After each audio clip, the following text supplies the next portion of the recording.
नमस्कार दोस्तों, एक बार की बात है। एक राजा के शयन कक्ष में मंदरी सर्पणी नाम की एक जू ने डेरा डाल रखा था। वह राजा के भव्य पलंग पर बिछाने वाली चादर के एक कोने में हमेशा छिपी रहती थी, जो रोज रात को जब राजा सो जाया करते थे तो वह चुपके से बाहर निकलकर राजा का खून चूसकर फिर से अपने स्थान पर जा बैठती थी। संयोग से एक दिन अग्निमुख नाम का एक खटमल भी राजा के शयन कक्ष में आ पहुंचा। जू ने जब उसे देखा तो वहां से उसे चले जाने को कहा और उसने उससे कहा कि मुझे अपने अधिकार क्षेत्र में किसी अन्य का दखल सहन नहीं है। खटमल भी कम चतुर नहीं था। बोला, देखो, मेहमानों से इस तरह की बर्ताव नहीं किया जाता। मैं आज रात तुम्हारा मेहमान हूँ। आखिरकार जू खटमल की चिकनी चुपड़ी बातों में आकर उसे शरण देते हुए बोली, ठीक है, तुम रात भर यहाँ रुक सकते हो, लेकिन राजा को काटोगे नहीं और ना ही उसका खून चूसोगे।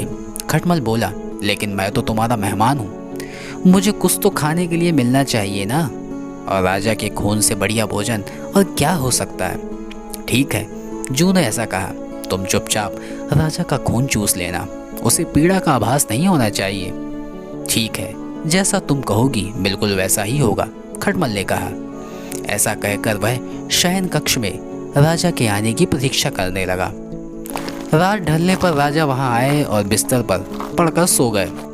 उसे देखकर खटमल सब कुछ भूलकर राजा को मन से काटने लगा, खून चूसने लगा। ऐसा स्वादिष्ट खून उसने पहली बार ही चखा था।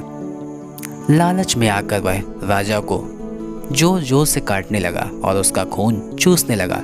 इससे राजा के शरीर में तेज खुजली होने लगी और अब उसकी नींद भी उचट गई थी। उसने क्रोध में आकर अपने सेवकों से खटमल को ढूंढकर मारने को कहा। ऐसा सुनकर चतुर खटमल तो पलंग के पाए के नीचे छिप गया, लेकिन चादर के कोने पर बैठी जू राजा के सेवकों की नज़र में आ गई और सेवकों ने उसे पकड़कर मार डाला।